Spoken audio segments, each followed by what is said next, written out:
Salam sejahtera Malaysia, denyut nadi suara rakyat bergema di channel ini. Jangan lupa tekan butang subscribe, like dan share. Malaysia kita punya, cintai Malaysiaku, kita jaga kita.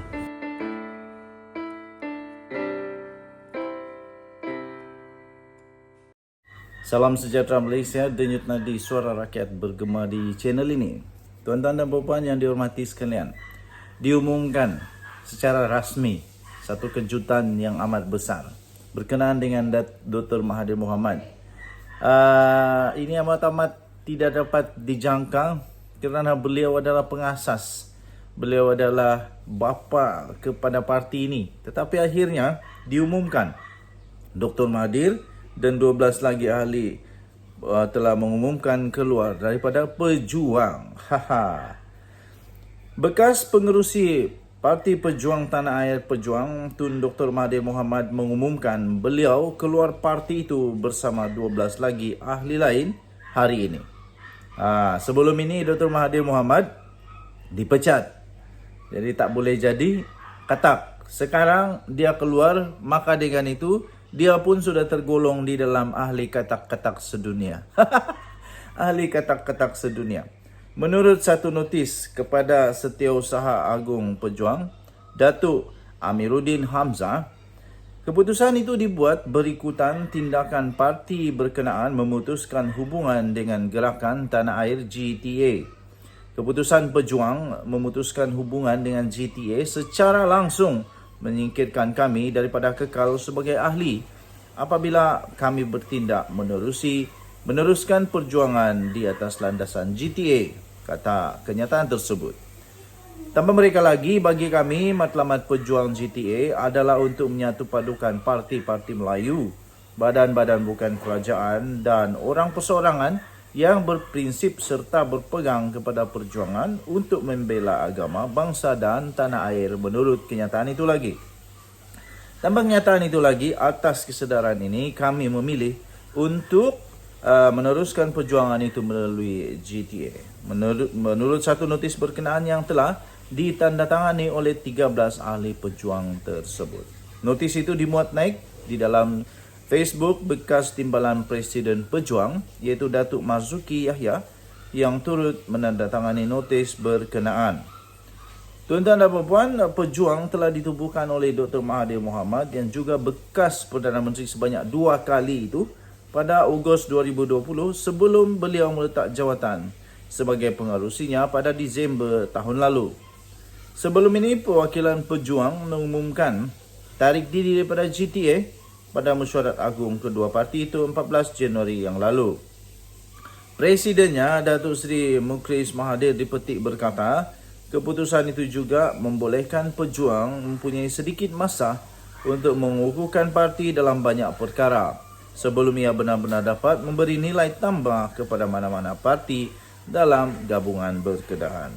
Pada pilihan raya umum ke-15 yang lalu, GTA yang bertanding menggunakan logo Pejuang gagal meraih sebarang kemenangan meskipun meletakkan calon di 125 kerusi. Dr. Mahathir sendiri kalah teruk, memalukan amat dengan majoriti 13,518 undi di kerusi Langkawi. Manakala malah bekas Perdana Menteri itu juga hilang wang deposit apabila sekadar meraih undi 4,566 undi. Okey. So apa sebenarnya yang bakal terjadi kepada Pejuang ni? Maknanya Dr. Mahathir Mohamad sah meninggal. Kalau kasih panjang sikit, meninggalkan Pejuang, meninggalkan Mukhriz dan meninggalkan perjuangannya yang dia sendiri buat. Okey, sekarang sudah ada 2 parti yang Dr. Mahathir buat, lepas tu dia tinggalkan. Rasanya memang dah tua sangatlah Dr. Mahathir ni untuk berpolitik. Baguslah mungkin kalau dia boleh bersaralah. Okey. So, denyut nadi suara rakyat bergema di channel ini. Jangan lupa tekan butang subscribe, like dan share. Bye-bye. Salam sejahtera Malaysia, denyut nadi suara rakyat bergema di channel ini. Daripada hmetro.com.my. Baru sahaja disahkan Baru saja disahkan, kita terima berita Perdana Menteri, bekas Perdana Menteri dan menantu.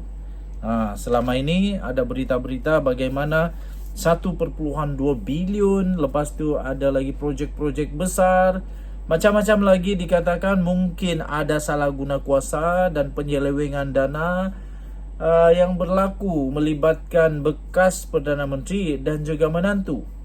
Kali ini lain pula ceritanya. SPRM sahkan siasat bekas Perdana Menteri dan menantu. Kali ini kes apa pula?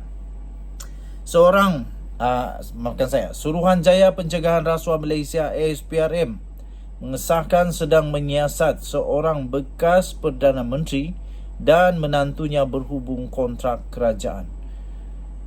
Sumber SPRM berkata siasatan tertumpu kepada kemungkinan berlakunya salah guna kuasa dalam pemberian Sistem Immigration Bersepadu Nasional NIISE. Wow, tentang IT 1.2 bilion. Yang ini apa pula ni? SPRM sedang melihat proses pemberian kontrak itu diberikan dan kaitan syarikat berkenaan dengan mereka yang berkuasa pada masa itu, kata SPRM. Kemudian terdapat maklumat yang menyatakan bahawa NIISE itu iaitu sebuah projek yang sedang dibangunkan untuk menggantikan mekanisme pendaftaran pekerja asing sedia ada oleh Jabatan Immigration menjelang 2025 adalah projek yang bermasalah.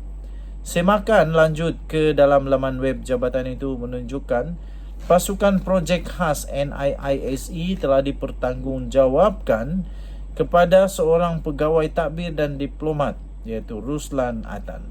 SPRM juga mungkin akan memanggil anggota kanan pentadbiran terdahulu sebagai sebahagian daripada siasatannya, kata sumber tersebut.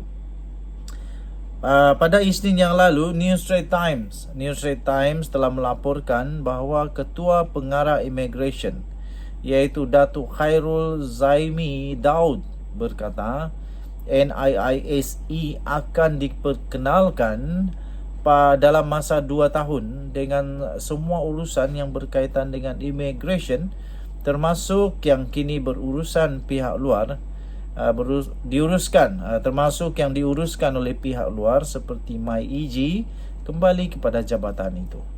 Beliau berkata sistem baru itu kini sedang dibangunkan oleh Iris Corporation Berhad. Sebelum ini, Ahli Majlis Tertinggi UMNO iaitu Datuk Dr. Muhammad Puat Zarkarshi pernah berkata menantu bekas Perdana Menteri itu mungkin saudara yang tidak dinamakan seperti yang disebut oleh Perdana Menteri Datuk Seri Anwar Ibrahim ketika beliau bercakap mengenai kroni dan saudara yang dianugerahkan kontrak yang lumayan.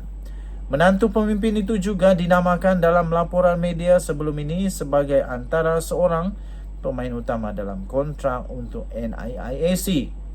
Beliau juga disebut secara meluas dalam program pengampunan 6P jabatan itu beberapa tahun lalu untuk mendaftarkan warga asing tanpa izin. Diterbitkan 9 Februari 2023. Tuan-tuan dan puan yang dihormati sekalian, saya percaya SPRM akan membuat siasatan terbaik, siasatan yang saksama, adil, dan yang paling penting jangan lepaskan mereka-mereka yang memporak-porandakan negara kita yang tercinta, negara Malaysia. Denyut nadi suara rakyat bergema di channel ini. Bye-bye.